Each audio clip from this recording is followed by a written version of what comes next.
Assalamualaikum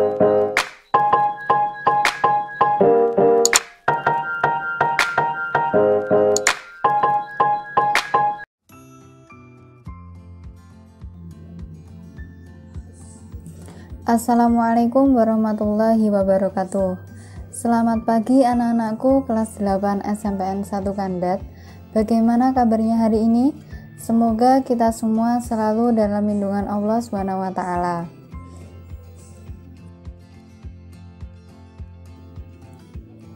Pada pembelajaran daring hari ini, kita akan mempelajari tentang rukun iman yang ketiga, yaitu iman kepada kitab.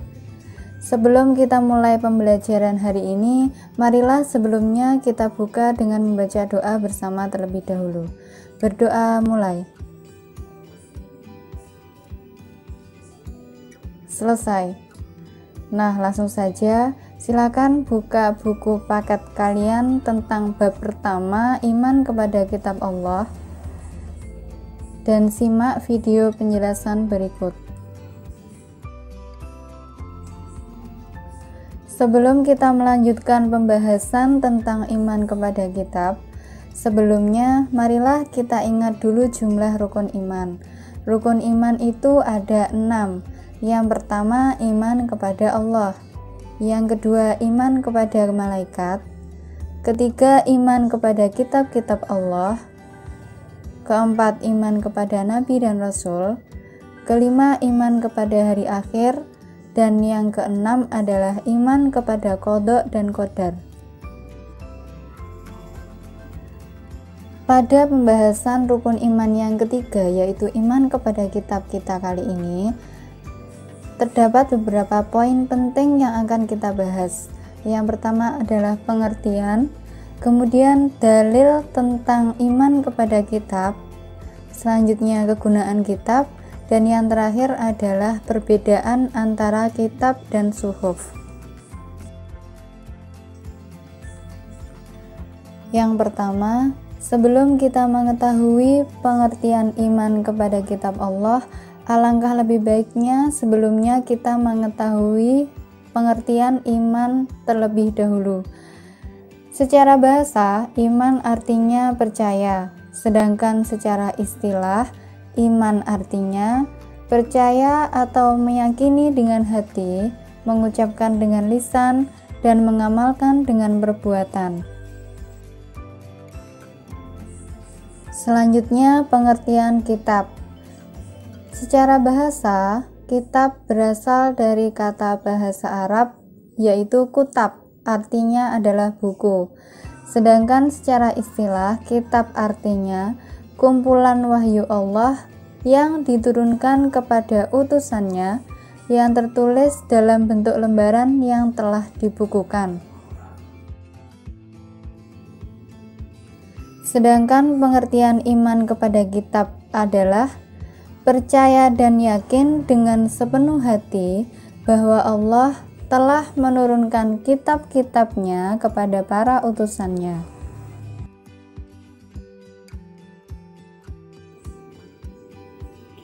Diturunkannya kitab-kitab Allah ini merupakan suatu anugerah bagi manusia. Mengapa demikian? Karena manusia dikaruniai akal dan pikiran sehingga dapat mengkaji ilmu pengetahuan yang ada di dalamnya. Hal ini sesuai dengan Quran Surat Al-Maidah ayat 16 yang menerangkan tentang kegunaan kitab-kitab Allah yang telah diturunkan kepada para rasulnya. Firman tersebut berbunyi, A'udzu billahi minasyaitonir rajim. Bismillahirrahmanirrahim. Yahdi bihillahu manittaba'a ridwanahu subulas salami wa yukhrijuhum minadh-dhulumati ilan nuri bi'idnihi wa yahdihim ila siratim mustaqim. Artinya, dengan kitab itulah Allah memberi petunjuk kepada orang yang mengikuti keridhoannya ke jalan keselamatan. Dan dengan kitab itu pula Allah mengeluarkan orang itu dari gelap gulita kepada cahaya dengan izinnya dan menunjukkan ke jalan yang lurus. Quran Surat Al-Maidah ayat 16. Pada Quran Surat Al-Maidah ayat 16, firman tersebut menerangkan tentang kegunaan kitab-kitab Allah. Di antara kegunaan kitab-kitab Allah tersebut ada 3. Yang pertama, memberikan petunjuk kepada manusia mana yang benar dan mana yang salah. Dengan adanya kitab-kitab Allah ini, manusia dapat membedakan mana yang benar dan mana yang salah, mana yang bermanfaat dan mana yang mengandung mudarat atau keburukan. Kegunaan yang kedua adalah sebagai pedoman agar manusia tidak berselisih dalam menentukan kebenaran. Seandainya kita tidak mempunyai pedoman yang datangnya dari Allah, tentu kita tidak akan pernah mengetahui keberadaan, keesaan, dan keagungan Allah. Tanpa adanya kitab Allah, sudah pasti akan membuat manusia berada dalam kegelapan. Ibarat seseorang yang sedang berjalan, manusia berjalan tanpa mengetahui arah dan tidak mempunyai tujuan. Sedangkan kegunaan kitab yang ketiga adalah memberikan informasi sejarah kehidupan orang-orang terdahulu. Maksudnya, di dalam kitab yang Allah turunkan kepada Rasul-Nya, di dalamnya terdapat kisah-kisah orang terdahulu, seperti kisah Nabi, kisah sahabat Nabi, dan orang yang terdahulu lainnya. Dan hal ini bisa menjadi pelajaran hidup yang berharga bagi umat manusia saat ini.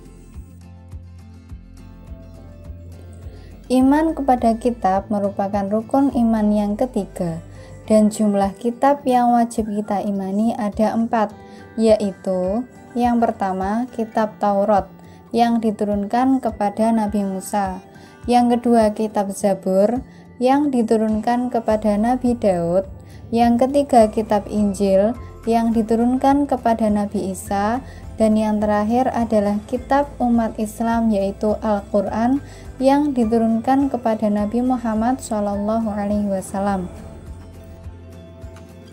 Pembahasan selanjutnya adalah tentang suhuf. Suhuf adalah lembaran wahyu Allah yang masih terpisah dan belum dibukukan. Wahyu-wahyu Allah yang diterima oleh para rasul dalam perkembangannya ada yang dibukukan berbentuk kitab dan ada yang tidak dibukukan atau berbentuk suhuf.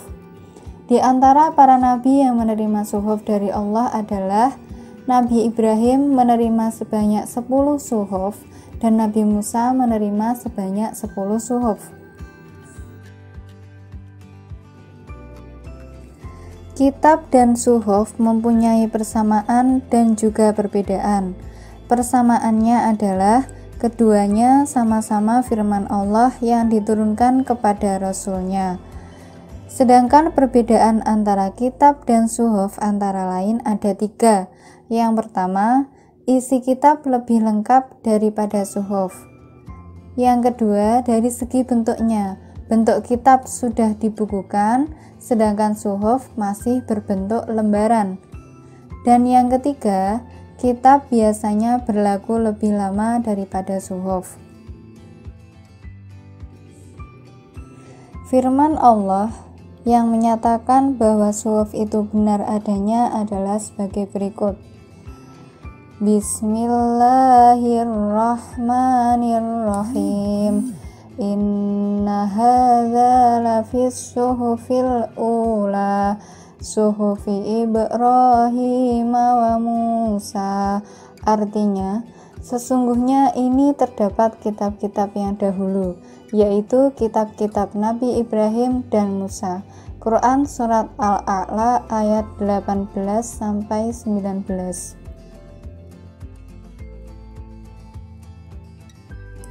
Selanjutnya, berikut terdapat beberapa soal yang harus kalian jawab berdasarkan penjelasan iman kepada kitab tadi. Yang pertama, apa yang dimaksud dengan iman kepada kitab?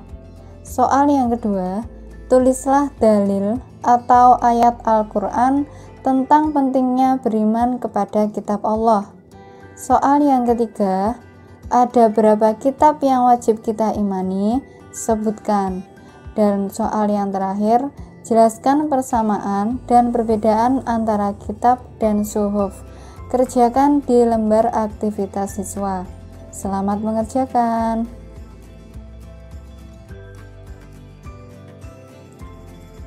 Demikian penjelasan dari Bu Guru.